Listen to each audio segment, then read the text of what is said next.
తూర్పుగోదావరి జిల్లాలో జనసేన అభ్యర్థులు ప్రకటించడం జిల్లా వ్యాప్తంగా సంచలనం రేకెత్తింది. ముఖ్యంగా రాజానగరం నుంచి బత్తుల బలరామకృష్ణ బరిలో ఉన్నారంటూ మొదటి నుంచి కూడా అనేక వార్తలు వినిపించాయి. ప్రస్తుతం అది జనసేన అధ్యక్షుడు పవన్ కళ్యాణ్ ఖరారు చేయడంతో బత్తుల వర్గంలో సంతోషం కనపడుతుంది. ప్రస్తుతం మనతో బత్తులు ఉన్నారు, ఆయన అడిగి మరిన్ని తెలుసుకునే ప్రయత్నం చేద్దాం. సార్ చెప్పండి, ఏంటి సీటు కన్ఫర్మ్ చేయడం పట్ల పవన్ కళ్యాణ్ ప్రకటించారు, మీరు ఎలా ఫీల్ అవుతున్నారు?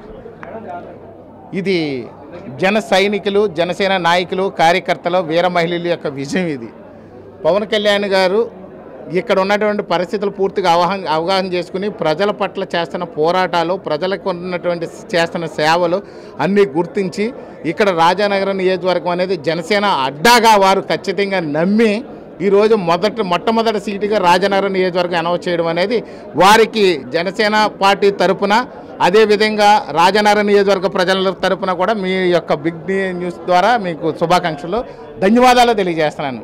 ఎందుకనంటే ఇది రాజానగరం నియోజకవర్గ ప్రజలు, జనశ్రేణుల యొక్క విజయం. ఇది మీ అందరం కలిసి సమిష్టిగా కృషి చేస్తే ఇది మొట్టమొదటి స్థానానికి వచ్చింది. ఇది ఖచ్చితంగా రేపు గెలుపులో కూడా ఇక్కడ టీడీపీ బలంగా ఉంది, పొత్తులో ఉన్నారు, ఇప్పటికే 3 సార్లు ఇక్కడ ఎమ్మెల్యే గెలిచింది. సో ఇక్కడ సీటు మాత్రం మళ్ళీ టీడీపీ అన్నారు. అయినప్పటికీ కానీ మీరు అలా కొనసాగారు అంటే మీ నమ్మకం ఏంటి? నమ్మకం ప్రజలకు సేవ చేయడం సార్. ఇందులో నమ్మకం అనేది నాకేమీ లేదు.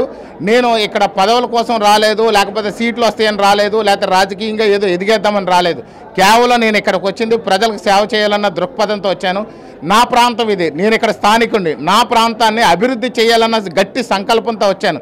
నా ప్రజలు ఎప్పటి నుంచో అష్టకష్టాలు పడుతూ అభివృద్ధికి ఆమడ దూరంలో ఉండిపోయి వచ్చిన నాయకులు, వలస నాయకుల వల్ల తుంగలో తొక్కేసిన అభివృద్ధిని అన్నీ చూశాను. నేను ఇక్కడ కష్టాల నుంచి విముక్తి రాజానగరాన్ని చెయ్యాలని చెప్పేసి నేను పోరాడాను తప్ప పదవుల కోసమో లేకపోతే ఏదో గుర్తింపు కోసమో కాదు నేను వచ్చింది.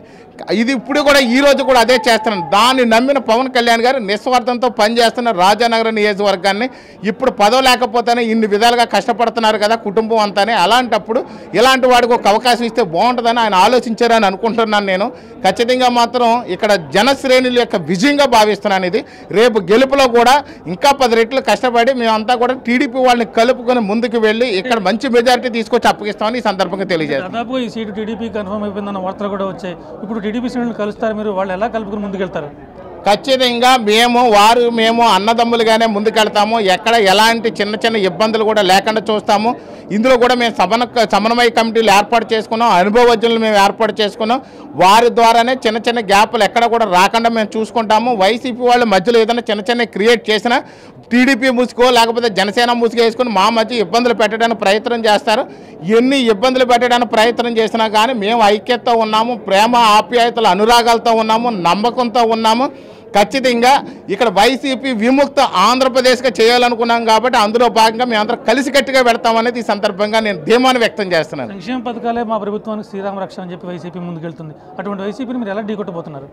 సంక్షేమ పథకాలు వాళ్ళకంటే మంచి సంక్షేమ పథకాలు ఇవ్వడానికి ప్రణాళిక సిద్ధమవుతుంది. ఖచ్చితంగా మాత్రం ఇప్పుడున్న సంక్షేమ పథకాల కంటే మంచి సంక్షేమ పథకాలు ఇస్తాం. దానితో పాటు అభివృద్ధిని కూడా చేస్తాము. ఇక్కడ అభివృద్ధి లేకుండా వీళ్ళ సంక్షేమ పథకాలు మాత్రమే చేసామని చెప్తున్నారు. మేము అభివృద్ధితో కూడిన సంక్షేమ పథకాలు, నిరుద్యోగాన్ని పూర్తిగా నిర్మూలిస్తాము, రైతు రాజ్యాన్ని చేస్తాము.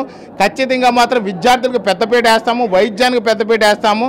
రోడ్లు, డ్రైనేజీలు వ్యవస్థని బాగా కుంటుపట్టించేశారు. వీళ్ళంతా దుర్మార్గంగా తయారైపోయినాయి. చాలా భయంకరంగా మారిపోయినటువంటి ప్రాణ సంకటానికి సిద్ధంగా ఉన్న రోడ్లు సైతం మేము అభివృద్ధి చేస్తాం. ఇలాంటి అన్ని రకాలుగా అభివృద్ధితో పాటు ఇక్కడ ఇండస్ట్రీస్ తీసుకొచ్చి అన్ని విధాలుగా వ్యాపార వాణిజ్య సముదాయాలన్నీ కూడా తీసుకుని వచ్చి ఆంధ్రప్రదేశ్ని అభివృద్ధి చేస్తూ ప్రజలకు సంక్షేమ పథకాలు ఇప్పుడున్న దానికంటే కూడా మంచి పథకాలు ఇవ్వడానికి మా ప్రభుత్వం సిద్ధంగా ఉంది. చివరిగా మీ నియోజకవర్గంలో ఉన్న ప్రధాన సమస్య ఏంటి, దాన్ని ఎలా పరిష్కరిస్తారు, ప్రజలకు ఏం చెప్పబోతున్నారు? ఇక్కడ ఖచ్చితంగా ఉన్న ప్రధాన సమస్య రోడ్లు లేవు, డ్రైనేజీలు లేవు, వీధి లైట్లు లేవు, ఇళ్ల స్థలాల్లో అక్రమాలు, ఇక్కడ దుర్మార్గాలు, ఇక్కడ ఉన్నటువంటి వీళ్ళు భయభ్రాంతులు చేస్తూ ఉంటారు. ఇక్కడ ఏ నాయకుడిని ఎదగనివ్వరు. రైతులకు మాత్రం ఎలాంటి ఇబ్బందులు లేవు అలాంటి అని చెప్తూ వీళ్ళు చేస్తూ ఉంటారు. కానీ అన్ని విధాలుగా రైతు మాత్రం ఇక్కడ కుంటుపడిపోయాడు. రైతు అన్ని విధాలుగా నష్టపోయాడు. విద్యార్థులకు ఫీజు రియంబర్స్మెంట్ లేక సరైన విద్య లేదు, ఆరోగ్యశ్రీ సక్రమంగా లేక వైద్య సదుపాయాలు లేవు, పిహెచ్సీలు లేవు. ఇక్కడ శంకుస్థాపనలే కానీ ఓపెనింగ్లు డ్రైనేజీలు లేనటువంటి రాజానగరాన్ని చూశారు ఇప్పుడు దాకా. భవిష్యత్తులో మాత్రం ఇక్కడ ఓపెనింగ్ ఈ యొక్క సేవలు అందించే రాజానగరాన్ని చూడబోతున్నారని ఈ సందర్భంగా తెలియజేస్తున్నాను. ముఖ్యంగా రోడ్లు లేవు, డ్రైనేజీలు లేవు ఇక్కడ. అంతేకాకుండా రైతులకు ఖచ్చితంగా మాత్రం ఈ పంటలు పోయినప్పుడు ఎలాంటి వాళ్ళకి నష్టపరిహారం కూడా ఇవ్వకుండా రైతులను చాలా విధాలుగా ఇబ్బంది పెట్టారు. ఈ నష్టపరిహారం విషయంలో మేము సిద్ధంగా ఉన్నాము. అక్రమ కేసులు బనాయిస్తూ ఇక్కడ ప్రజలను భయభ్రాంతులకు గురి చేస్తున్నారు. కానీ ఎలాంటి పరిస్థితుల్లో చూస్తే ఎలాంటి కేసులు ఏంటంటే బీసీల మీద దాడులు, ఎస్సీల మీద దాడులు, ఎస్టీల మీద దాడులు, ఎవడైనా ఎదిరించి ప్రశ్నిస్తే దాడులు, ఇలాంటివన్నీ జరుగుతున్నాయి. ఇలాంటి వాటిలన్నిటిని కూడా పూర్తి స్థాయిగా అరికడుతూ మేము చేస్తున్నటువంటి ఇప్పుడు ప్రభుత్వం ఏదైతే జగన్మోహన్ రెడ్డి గారు సంక్షేమ పథకాలు ఏదైతే అమలు చేస్తున్నారో దీనికంటే కూడా మంచి సంక్షేమ పథకాలు ఇంకా అభివృద్ధి చేస్తూ సంక్షేమ పథకాలు ఇంకా అర్హులైన వాళ్ళందరికీ కూడా పథకాలను ఇస్తూ ఇంకా పథకాల్లో కూడా మెరుగైన విధానంతో ముందుకెళ్ళడానికి సిద్ధంగా ఉన్నామని ఈ సందర్భంగా తెలియజేస్తున్నాను. మొత్తం మీద తెలుగుదేశం పార్టీతో కలిసి కలుపుకుని వెళ్తాం, అన్నదమ్ములాగా ముందుకు వెళ్తాం. సంక్షేమ పథకాల విషయంలో ఎటువంటి ప్రభుత్వం చేస్తున్న ఆరోపణలు పట్టించుకోవద్దు, ఇంకా మెరుగైన సంక్షేమ పథకాలు ప్రవేశపెడుతూ ప్రజల్లోకి మరింత బలంగా వెళ్తామని చెప్పి కెమెరామెన్ రవిశంకర్తో రాజేష్, బిగ్ టీవీ, రాజానగరం.